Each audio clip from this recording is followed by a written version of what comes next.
안녕하세요. 별라디오 서연에 오신 것을 환영합니다.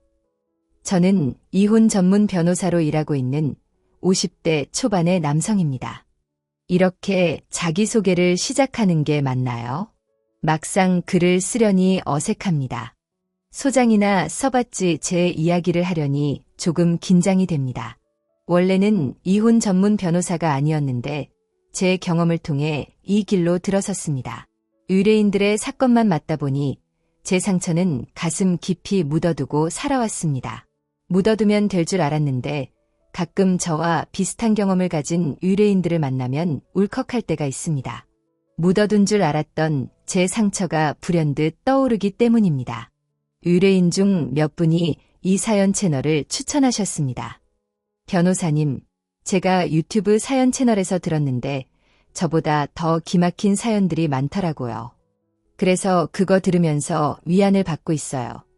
그런 매체를 통해 얻는 게 많다니까요.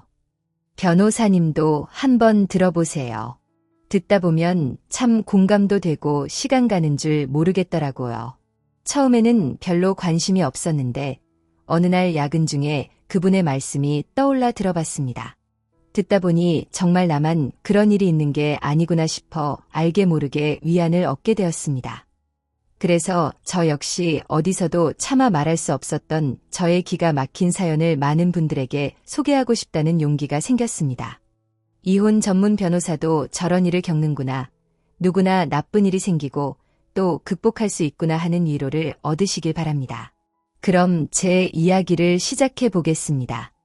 저는 흔히 알고 계시는 스카이 명문대까지는 아니지만 서울 4년제 대학 경영학과에 입학했습니다. 저희 아버지와 어머니께서 사업을 하고 계셨거든요. 제가 장남이라 그 사업을 물려주시겠다고 경영학과에 다니라고 하셨습니다. 어릴 때부터 저는 제 의지대로 뭔가를 해본 적이 없었습니다.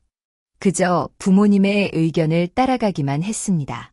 차민석, 내가 겨우 그런 학교 가라고 열심히 사교육시켜가며 가르친 줄 알아? 한심해서 정말. 그 대학 다니다가 석사 따로 미국 하버드나 MIT 갈 생각해. 그래야 회사를 물려주든가 말든가 하지. 엄마, 아빠 창피하게 하지 말라고. 네, 그렇게 할게요. 부모님은 우리나라에서 경영학과를 다니다가 외국 명문대 경영학과에 가서 석사 졸업을 하라고 말씀하셨습니다. 대학에 들어가면 끝이 아니라 시작이었습니다. 중고등학생 때보다 더 열심히 공부해야 했습니다. 그런데 공부를 하면 할수록 저와 맞지 않다는 생각이 들어서 괴로웠습니다. 그럴 때마다 절친에게 전화를 걸어서 상담을 했습니다. 상범아, 잘 지내냐?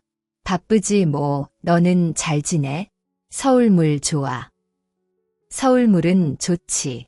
성범이는 좋겠다. 하고 싶은 공부하고 의대 잘 맞지. 그렇지 뭐, 난 내가 부럽다. 나도 너랑 같이 서울에 있는 대학 갈 수 있었는데 성적 장학금 받으려고 그래도 뭐 괜찮아. 네가 우리 부모님 아들로 태어났어야 했어. 나 진짜 부담스러워 죽겠다. 경영 나랑 안 맞아.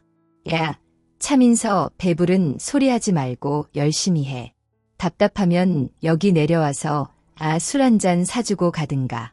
여기 공기 좋아서 속이 뻥 뚫릴 거다. 그럴까? 생각만 해도 좋네. 그래, 조만간 갈게. 아니면 내가 갈게. 서울 구경도 하고. 그래, 곧 만나자고. 그 친구와 저는 고등학교 때부터 단짝 친구였습니다. 고등학교 때 전교 1등을 하며 장학금을 받고 지방의대에 합격한 친구였습니다. 이혼 가정에서 어렵게 자라서 없는 형편의 의대에 가느라 고생이 많은 친구였습니다. 나 연대 의대 가고 싶어. 근데 못 가. 의대 가고 싶은데 성적도 되는데 돈이 없어서 못 간다는 게 말이 되냐. 진짜 거지 같은 집, 민서가. 난 내가 부럽다. 한창 입시 준비를 할 때 그 친구는 저에게 그렇게 말하며 펑펑 울었습니다. 그 모습을 보니 참 짠하더라고요. 그때 사정을 알게 된 저는 부모님에게 부탁해서 일부러 그 친구에게 수학 과외를 받고 과외비를 주기도 했습니다. 그 친구와 만나면 항상 제가 돈을 썼습니다. 의식하지 못했는데 고등학교 때부터 자연스럽게 그래왔던 것 같아요. 제가 돈을 더 많이 쓰는 것에 관해 불만은 없었습니다. 친한 친구 사이니까 조금 더 형편이 좋은 제가 사는 게 당연하다고 생각했습니다.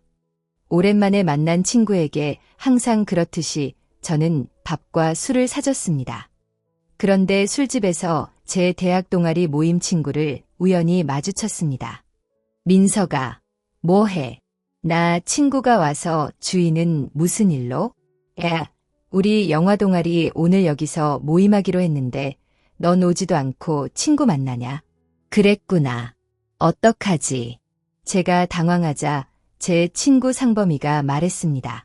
나도 영화 좋아하는데 저도 껴도 돼요? 상범이의 말에 주희가 그렇게 하라고 대답했습니다. 그래서 상범이와 저는 제가 가입하고 참석도 잘 안 하던 동아리 모임에 얼떨결에 같이 가서 이야기를 나눴습니다. 상범이는 워낙에 호탕한 성격에 변죽도 잘 맞춰서 저보다 더 금방 동아리 사람들과 즐겁게 대화를 나눴습니다. 저는 스릴러물을 좋아하거든요. 제가 제일 좋아하는 영화가 히치콕 영화입니다.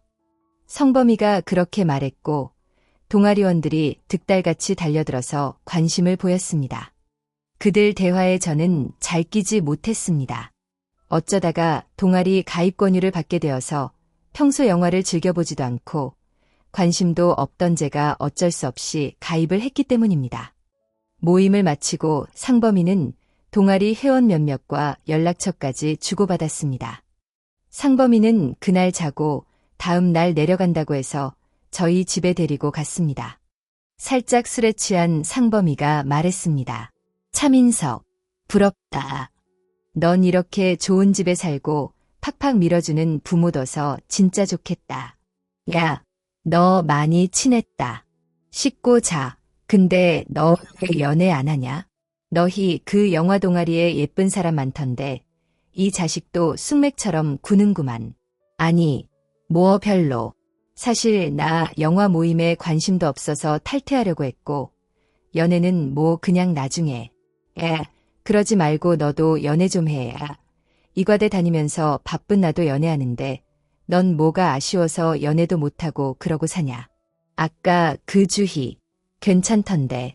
성격도 밝고 너랑 반대라서 잘 어울릴 것 같아. 잘 좀 해봐. 짜사. 성범이는 주희에게서 받은 연락처를 저에게 넘겨줬습니다.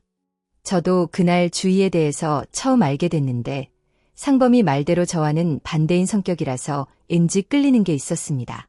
친구라서 제 마음을 눈치챘나 보다 했습니다. 성범이는 쇳불도 당긴 김에 빼자면서 그 다음 날 자기가 지방에 내려가기 전에 같이 만나자고 했습니다.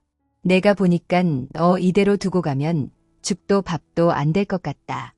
내가 주희 씨한테 내일 만나자고 할게. 둘이서 만나서 밥도 먹고 영화 얘기도 하고 둘이서. 야, 나 못해. 정말 답답한 놈. 그래, 그럼 나도 같이 가자. 기차 예매 시간 전까지 같이 있어줄게. 성범이는 그렇게 말하고 바로 주희에게 메시지를 보냈습니다. 야, 언데 내일 뭐 할지 생각해놔. 주희 디자인과니깐 옷 좀 멋있게 빼입고 피곤하다. 나 잔다. 저는 그날 설레서 잠을 이루지 못했습니다. 그리고 다음 날 저는 정장을 빼입고 나가려다가 상범이에게 핀잔을 들어야 했습니다. 너 무슨 선 보러 가냐? 편안하게 캐주얼로 입고 가야 부담되겠다. 야, 그치. 좀 과하지. 너나 아니었으면 어쩔 뻔했냐. 너도 주희 걔한테 관심 있었나 보네. 어제 모임에서 보니까 애가 괜찮더라고. 이 형이 도와줄게. 걱정 붙들어 매. 그렇게 저는 설레는 마음으로 약속 장소에 갔습니다. 주희는 화사한 차림에 곱게 화장을 하고 저희를 반겨줬습니다. 해장국밥을 먹을까 했는데 상범이가 피자를 먹자고 했습니다. 야, 국밥은 무슨, 너 아저씨냐? 피자 스파게티로 해장하자. 괜찮죠, 주희씨? 아, 네, 좋아요. 상범이는 저에게 귓속말로 여자 마음도 모르는 놈이라고 말하더니 희죽 웃었습니다. 그렇게 저희는 함께 피자와 스파게티를 먹으며 많은 대화를 나눴습니다. 저보다는 상범이의 주도하에 이야기가 진행됐습니다. 주희 씨는 산업디자인과라고 했죠. 네, 맞아요. 민석이는 경영학과예요. 모르셨죠? 나중에 둘이 같이 상품 판매해도 되겠다. 근데 상범 씨는 저희 학교 아니세요. 어제 시끄러워서 못 들으셨구나. 저는 땡땡 의과대 다니고 있어요. 그럼 나중에 의사 되는 거예요? 멋있다. 될지 안 될지는 모르겠네요. 주희 씨, 설마 저한테 관심 있는 거 아니죠? 상범이의 물음에 주희 얼굴이 새빨갛게 달아올랐습니다. 농담이에요. 우리 민석이랑 친하게 지내주세요. 제가 얘 때문에 항상 걱정이 많습니다. 완전 쑥맥이거든요. 네, 민석 씨, 동아리 모임에 잘 나오세요. 연락처 주시면 제가 모임 때마다 연락드릴게요. 네, 저는 떨리는 마음으로 제 전화번호를 알려주었습니다. 그렇게 시간을 보내고 상범이를 배웅하러 같이 기차역으로 갔습니다. 상범이는 돌아갔고 저희 둘은 카페에 가서 더 이야기를 나누기로 했습니다. 대화를 나누다 보니 주인은 꿈에 대한 열정이 가득한 사람이더라고요. 그 모습이 정말 멋있게 느껴졌고 저 자신에 대한 회의감까지 들었습니다. 아무튼 그 이후로 저는 관심도 없던 영화를 찾아보기 시작했습니다. 주희가 추천해준 영화는 싹 다 보고 분석까지 했습니다. 그리고 영화 모임도 주기적으로 잘 나갔고요. 그러다 보니 주희와 저는 점점 더 가까워졌습니다.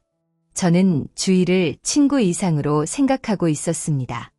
저에게 항상 칭찬을 해주고 기운을 실어주는 주희 덕분에 지루하기만 했던 저의 대학 생활에 활기가 생겼습니다.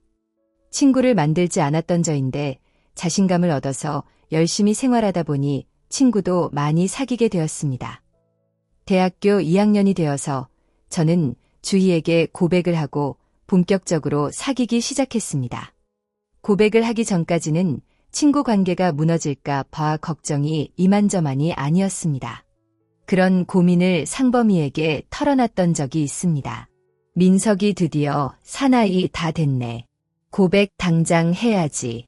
주희도 내가 고백하길 기다리고 있을걸. 그런가. 괜히 고백했다가 친구 관계도 깨질까봐. 민석아, 형 믿고 직진해라. 너 싫었으면 주희가 벌써 다른 놈 사귀었겠지. 주희 인기 많잖아. 얼른 잡아. 그럴까? 알았어. 고맙다. 성범아.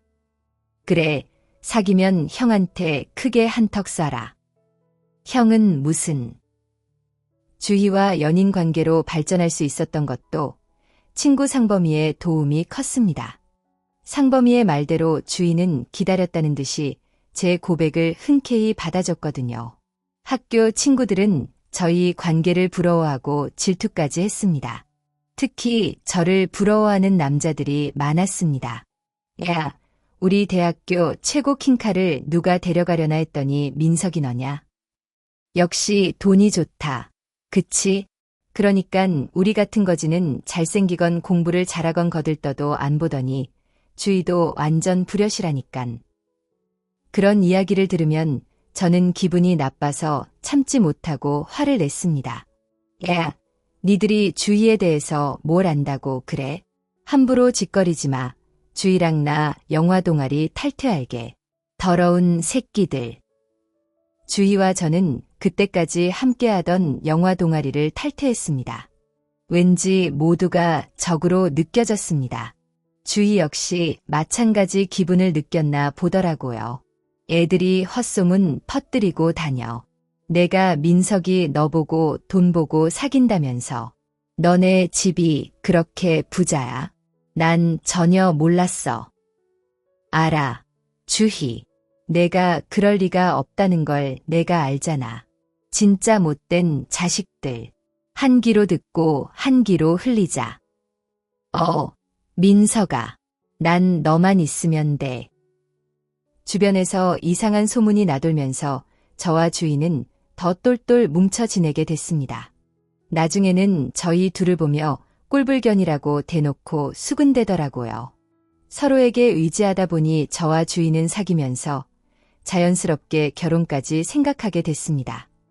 그렇게 사귀다가 대학교 3학년을 앞둔 겨울방학에 저에게 입대 영장이 날아왔습니다. 주희와 저는 입대 전까지 한시도 떨어지지 않고 함께 지냈습니다. 훈련소 앞까지 온 주희는 결국 저희 부모님에게도 인사를 드리게 되었습니다. 얘는 누구니? 엄마, 말씀드렸잖아요. 제 여자친구예요. 안녕하세요. 처음 뵙겠습니다. 저 민석 씨랑 1년 반 연애 중인 주희라고 합니다. 어머님, 아버님 말씀 많이 들었어요. 정말 좋으신 분들이라고 존경한다고요. 저는 한 번도 주희에게 저희 부모님 이야기를 한 적이 없었습니다. 그런데 주희의 말에 저희 부모님이 흐뭇한 미소를 지으시더라고요. 항상 무뚝뚝하기만 했던 아들이 본인들을 존경한다는 말까지 했을 줄 몰랐다는 반응이었습니다. 저희 어머니는 눈물까지 흘리셨습니다. 내가 엄하게 키워서 우리 민석이가 그렇게 생각할 줄은 몰랐네. 민석아, 건강하게 국방의 의무 잘하고 돌아와. 알았지? 네, 엄마. 주희라고 했지? 주희도 고무신 거꾸로 신지 말고 우리 민석이 잘 기다려줘. 뭐 힘든 일 있으면 나한테 연락하고. 네, 어머님.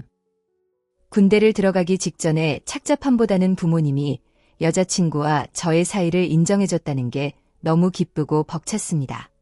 그만큼 주희를 진심으로 사랑하고 믿고 있었거든요. 실제로 제 상병 말초 위기를 겪기 전까지 주희는 고무신을 바로 신고 저를 열심히 기다려줬습니다. 편지도 일주일에 한 번씩 보내줬고 발렌타인데이나 크리스마스에는 특별히 고급 초콜릿과 책 선물, 긴 편지도 적어서 보내줬습니다. 그럴 때마다 힘든 군 생활 속에서도 기운을 얻었습니다.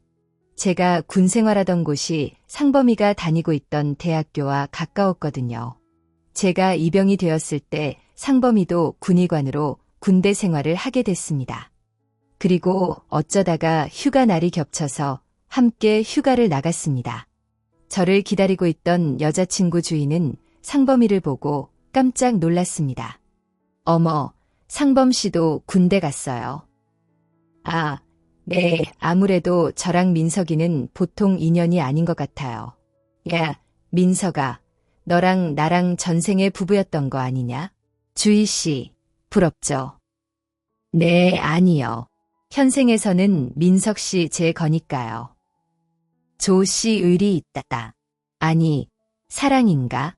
민석이 저녁까지 그 마음 똑같은지 제가 두고 볼 거예요. 상범이의 말에 제가 어깨를 으쓱했더니 여자친구가 제 모습을 보고 깔깔거리며 웃었습니다. 그런데 그게 마지막이었습니다. 여자친구는 제가 병장이 되어 전역을 앞두고 있던 때 연락이 끊겨버렸습니다. 전화를 해도 없는 번호로 나와서 미치겠더라고요. 그렇게 가슴을 졸이며 저녁 전 휴가를 나왔다가 여자친구가 해외로 유학을 떠난 걸 알게 됐습니다. 같은 영화 동아리 친구에게 편지를 맡기고 갔다고 했습니다. 주희가 이거 주라고 했는데 한번 봐. 다시는 안 올 것 같던데. 편지에는 갑작스럽게 유학길에 오르게 됐다며 언제 들어올지 모르고 안 들어올 수도 있다고 미안하다는 말만 적혀 있었습니다. 저는 너무 큰 충격을 받았습니다. 주희가 떠난 걸 저희 부모님도 알고 계시더라고요. 주희 걔가 우리랑 자주 연락했는데 형편이 안 좋다고 해서 내가 몇 번 돈도 보내주고 했어. 돈을요 얼마나요? 뭐 2천 정도 보냈나. 나중에 갚겠다던데. 그리고 갑자기 좋은 기회가 생겼다고 해외로 간다더라. 민석이 너한테는 이미 다 얘기해놨다던데 여자친구는 저희 부모님을 안심시키려고 했는지 어쨌는지 그렇게 거짓말을 쳐놓고 사라져버린 겁니다. 저는 그 후로 시공창 속에서 생활해야 했습니다. 저를 웃게 만들어주던 여자가 물거품처럼 사라지고 저 혼자 덩그러니 남겨진 겁니다.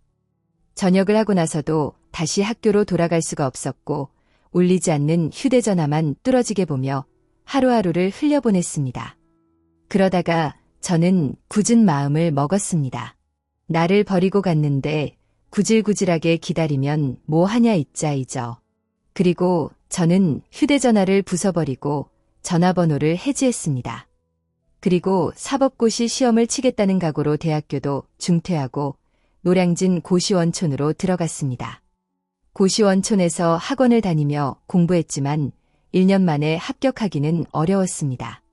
저는 어머니가 다니시던 절에 들어갔습니다. 그리고 속세는 거의 차단하다시피 하고 코피가 터지도록 열심히 공부했습니다.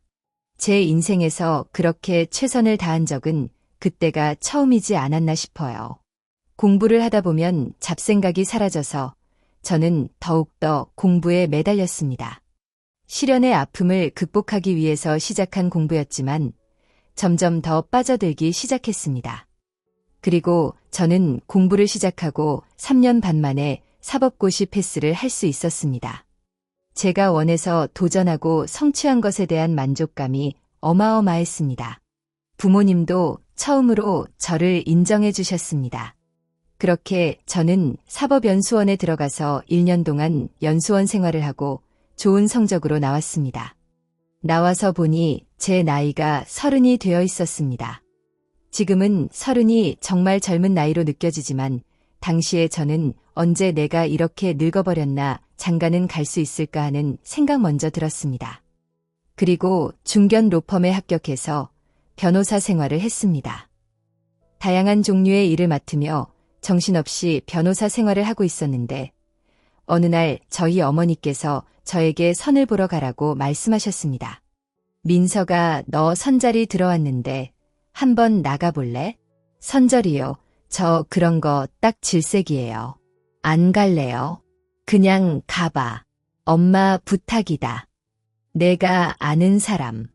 아들이 결혼정보업체를 운영하는데 회원 모집한다고 해서 내가 너거 넣어뒀거든.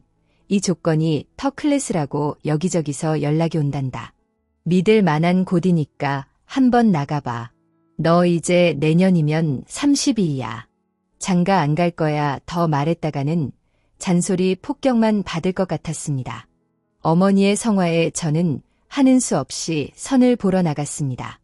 은행원부터 증권사에 다니는 여자, 사업하는 여자 등등 명문대에 좋은 스펙을 가진 여자들을 줄줄이 만났습니다. 모두 사람은 좋았지만 저에게 여자로 느껴지는 사람은 없었습니다. 대학 때 사귀던 여자친구에게 큰 상처를 받고 나서 연애를 하는 게 내심 두려웠던 것 같기도 합니다. 더는 그런 인위적인 만남을 갖고 싶지 않았어요.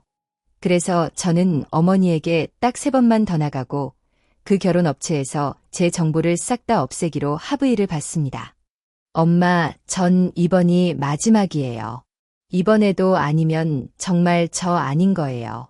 장가를 가든 말든 제가 알아서 할게요. 그래 알았어. 멀쩡한 놈이 어쩌다가 저렇게. 그리고 저는 마지막 선자리에 아무 기대도 없이 도착해서 차를 마시며 기다리고 있었습니다. 그런데 누군가 다가오더니 제 이름을 불렀습니다. 민석 씨, 차민석 씨 맞죠? 많이 들어본 목소리라서 저는 깜짝 놀라 고개를 들었습니다. 저를 버리고 유학길에 올랐던 주희가 눈물이 그렁그렁 맺혀서 저를 바라보고 있었습니다. 준이가 여기를 민석 씨 설마 했는데 민석 씨가 맞구나. 네가 나랑 선보러 나온 사람이라고 맞아. 최유진으로 되어 있었는데 내가 이름 바꿔서 등록해달라고 했어. 민석 씨가 내 이름 보면 안 나올까 봐. 우선 그렇게 떠나버려서 미안해. 민석 씨. 그리고는 그 여자는 구구절절 자기 사정을 설명했습니다. 저에게 그렇게 깊은 상처를 준 사람인데 다시 만나고 나니 주책도 없이 심장이 두근거렸습니다. 어떻게 이런 인연이 다 있나 싶은 생각도 들었고요. 그 여자가 준 상처 따위는 지워버릴 수 있을 거라고 생각했습니다. 그렇게 5년 동안 미국에 있다가 돌아왔어. 한국이 너무 그리웠어. 그래.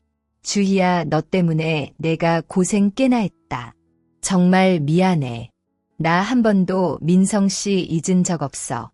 결혼정보 업체에서 민석 씨 이름 발견하고 내가 매칭해 달라고 부탁했어. 변호사라길래 긴가민가 했는데 어쩌다가 변호사가 된 거야. 다 주희 네 덕분이지. 너 잊으려고 사법고시 준비했었거든. 그러다가 내 적성을 발견한 거야. 너가 정말 미웠는데 고맙기도 하더라. 민석 씨 보고 싶었어.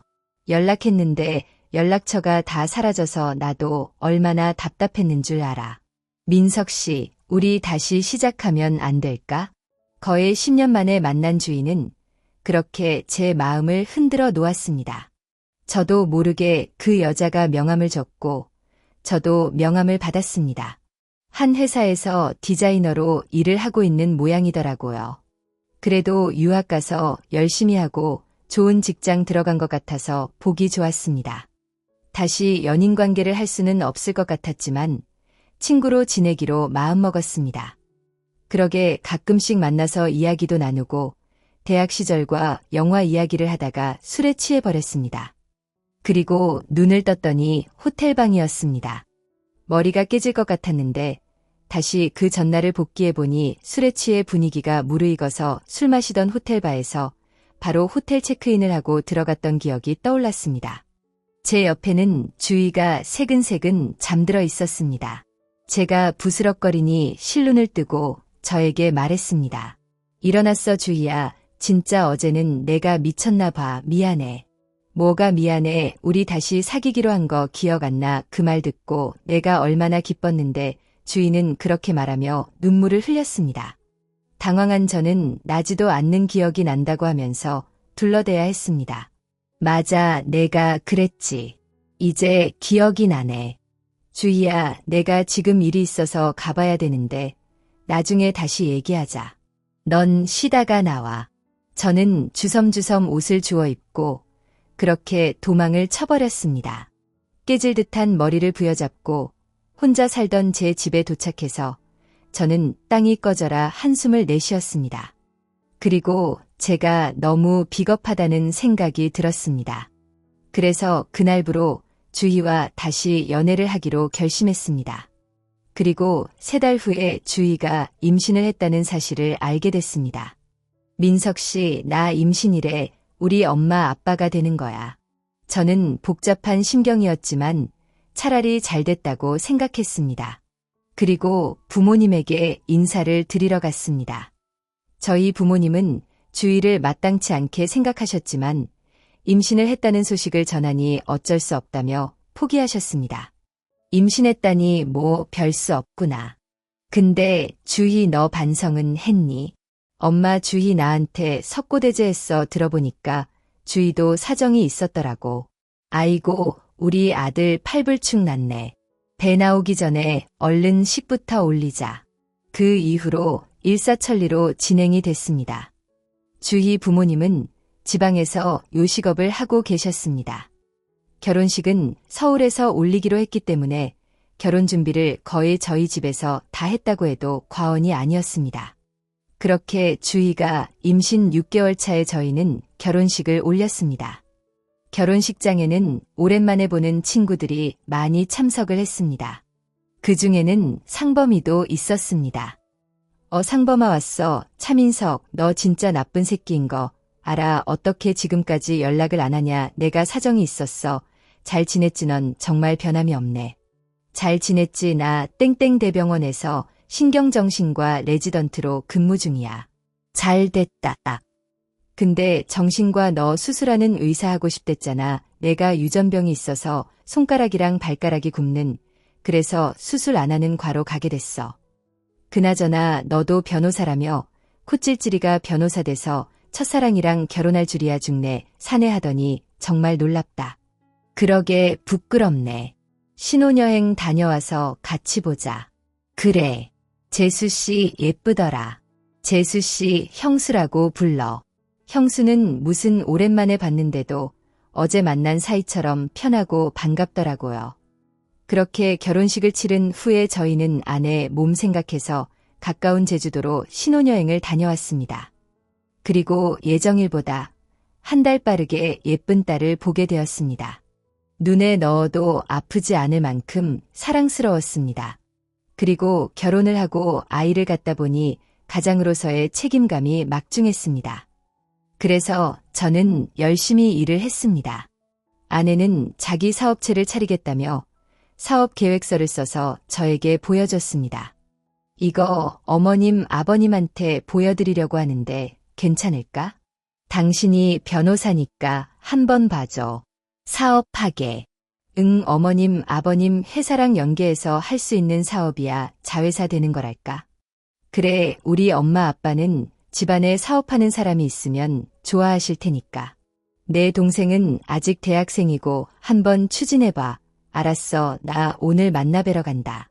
아내는 사업 계획서를 들고 저희 부모님을 찾아갔고 결국 지원을 받아서 사업체를 만들게 되었습니다. 참 추진력이 있다는 생각을 했습니다.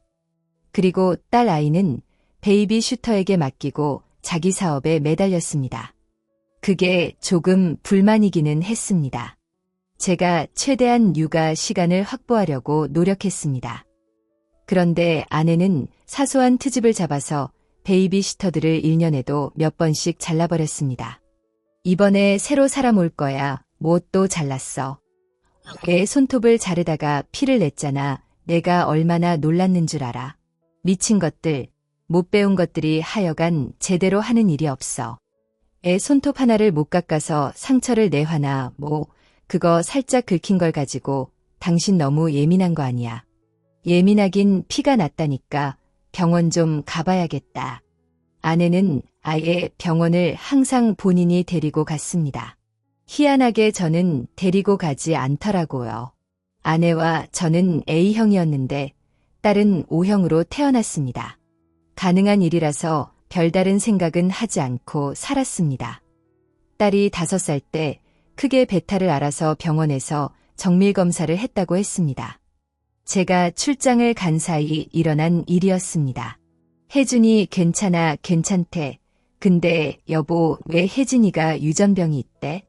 사르코 마리투스병이라고 손가락이랑 발가락 근육이 퇴화되는 병이래. 5살에서 25살 사이에 진행된다는데 어떻게 우리 혜진이 뭐라고 그거 고칠 수 없는 거야. 몰라 속상해 죽겠어. 당신 쪽에서 나온 유전 아니야. 난 그런 거 처음 들어보는데.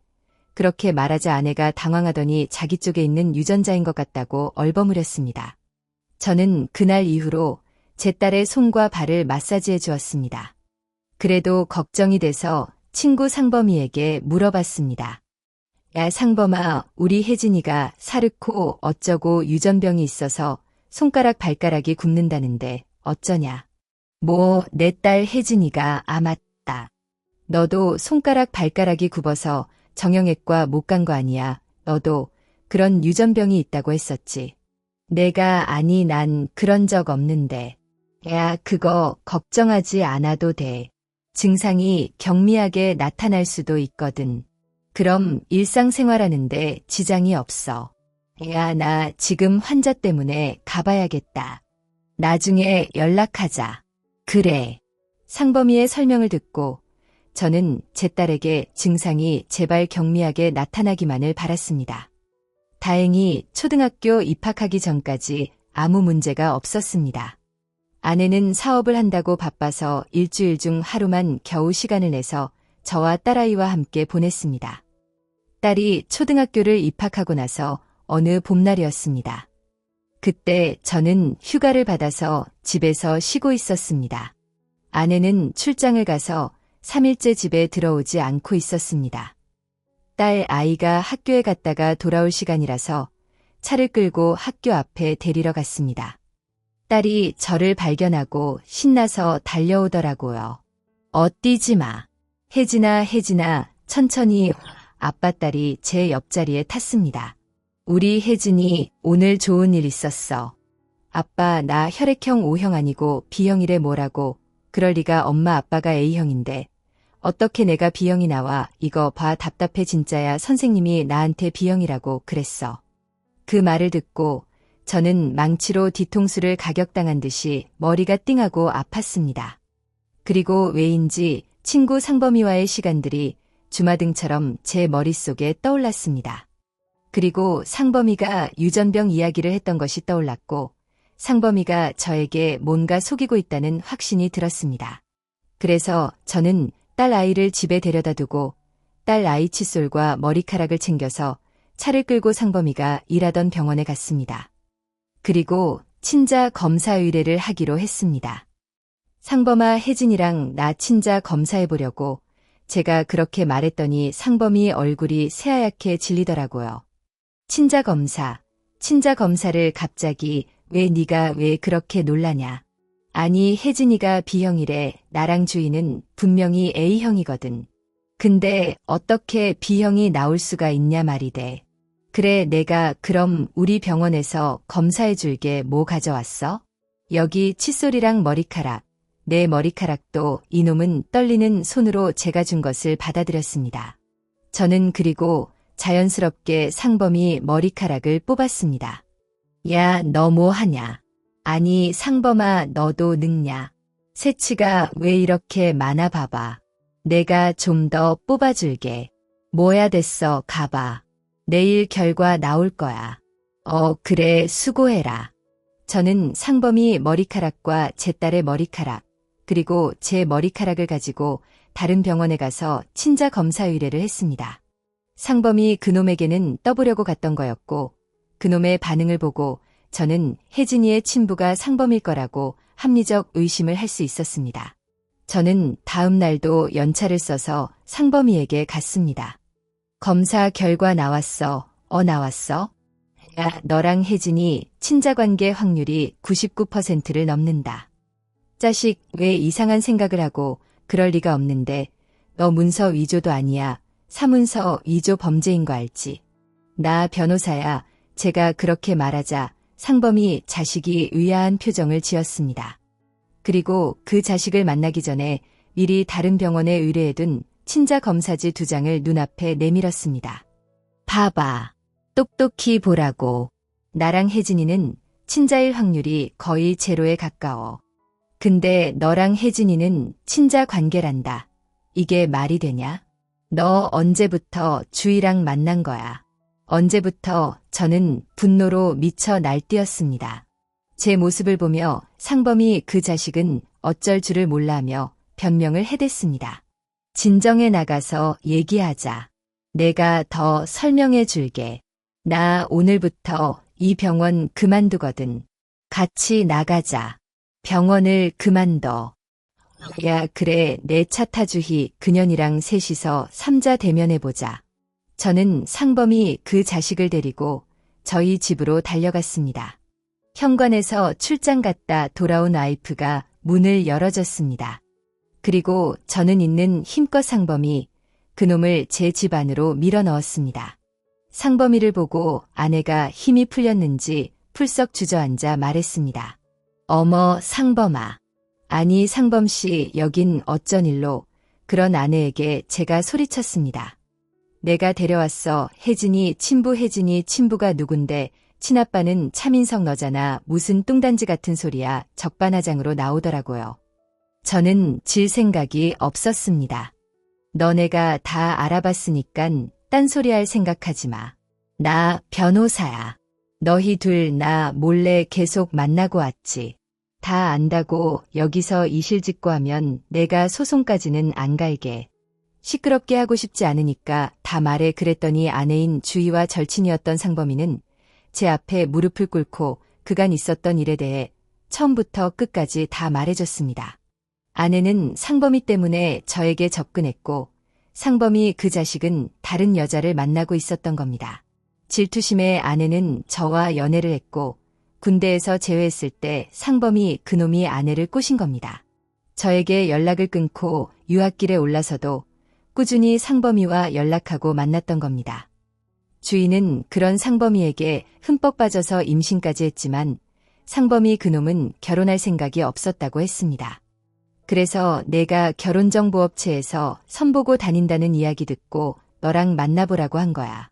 넌 그 위에 있지 못하고 있었으니까 다 널 위해서 한 거야. 민서가 용서해줘라. 그냥 덮고 지금처럼 지내. 혜진이도 내 딸로 8년이나 살았잖아. 혜진이를 봐서 그 말을 듣고 저는 화분을 들어서 돈 연놈 앞에 집어던졌습니다. 혜진이를 봐서 네 자식인데 걔 눈치를 내가 왜 봐. 이 개자식 주희 너 각오해라. 둘 다 내 집에서 당장 꺼져 두년놈을 내쫓았습니다. 그리고 미리 준비해둔 녹음기로 두년놈의 고백을 녹음해 두었습니다. 저는 최대한 흥분을 가라앉히고 이혼 소송 준비를 했습니다. 그때까지는 제가 이혼 소송 경험이 거의 없다시피 해서 다른 동료의 도움을 많이 받았습니다. 두년놈이 10년이 넘는 세월 동안 저를 속였다는 생각에 뱃속 깊은 곳에서부터 오래가 치밀어 올랐습니다. 그리고 알아보니 아내는 저희 부모님 자회사를 운영하면서 횡령까지 하고 있었습니다. 그 횡령한 돈으로 상범이 그 자식 개인 병원을 차려주려고 했더라고요. 참파면 팔수록 어처구니가 없었습니다. 나중에는 제 스스로가 너무 창피하더라고요. 부모님께도 고개를 들 수 없을 정도로 죄송했습니다. 어머니, 아버지, 제가 여자를 잘못 만나서 죄송해요. 제가 다 되돌려 놓을게요. 그래 속이려고 달려드는 악마 같은 것들을 어찌 피하겠냐. 내가 잘 수습하면 돼. 엄마, 아빠 걱정은 하지 말고 우리 아들 믿는다. 부모님의 말씀에 용기를 얻었습니다.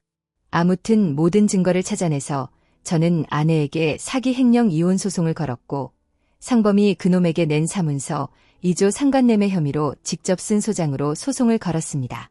손해배상 청구 소송도 진행했고요. 그래도 일말의 양심은 있는지 자기 딸 혜진이는 데려갔더라고요. 소송을 진행하면서 저는 믿었던 두 사람의 추악한 뒷모습을 낱낱이 알게 되었습니다. 어떻게든 저를 까내리려고 했지만 저에게 트집 잡을 건 하나도 없었습니다. 결국 두년놈은 거액의 위자료와 손해배상금을 저에게 주어야 한다는 판결을 받았습니다. 소송을 할 때는 이겨야 한다는 생각밖에 없었는데 판결이 나오고 나니 갑자기 맥이 탁 풀리고 허무해서 미칠 것만 같았습니다. 내가 지금까지 무슨 짓을 한 거야. 제가 붙잡고 있던 친구와 가족 관계가 다 허장이었다는 걸 그제서야 실감할 수 있었습니다. 후폭풍이 미친 듯이 몰려왔고 저는 일도 그만뒀습니다. 제가 일하던 로펌에도 소문이 다 번져서 일을 할 수가 없었습니다. 그래서 사법고시 공부를 할 때 갔던 절로 들어갔습니다. 그리고 거기서 한 달이 넘는 시간 동안 열심히 기도를 올리고 명상을 했습니다. 그러다 보니 점점 마음이 차분해져서 다시 제 집으로 돌아갔습니다. 그리고 부모님께서 제 명의로 된 로펌을 차리는 게 어떠냐고 제안을 해주셨습니다. 민서가 예전 일은 다 잊고 새로 시작하자. 엄마 아빠가 능력 없는 사람들도 아니고 괜한 짓 하지 말고 우리 아들한테 투자하게 로펌 해볼래. 제가 할 수 있을까요? 어허, 우리 아들 자신감 가져. 넌 뭐든 해낼 수 있는 사람이야. 그 어렵다는 사법고시도 합격한 놈이 뭔들 못하냐. 너 아직 어려. 새로 시작해도 돼. 그렇게 저는 부모님의 응원을 받아서 소규모 로펌을 차렸습니다. 그리고 제가 직접 변호사 면접을 봐서 채용했습니다. 5명의 변호사와 사무장분들과 함께 일을 했습니다. 초반에는 고전을 면치 못했는데 1년이 지나가면서 일이 술술 풀렸고 로펌 규모가 커졌습니다. 그리고 제 로펌에서 지금의 와이프를 만나게 됐습니다. 와이프도 이혼의 아픔을 가지고 있던 사람입니다. 전 남편에게 당한 게 많더라고요. 서로 그런 이야기를 나누며 가까워졌다가 마음이 맞아서 3중 후반의 나이에 결혼을 했습니다. 지금은 아내와 함께 로펌을 운영하면서 고등학생, 중학생이 된 아이돌을 키우며 잘 살고 있답니다.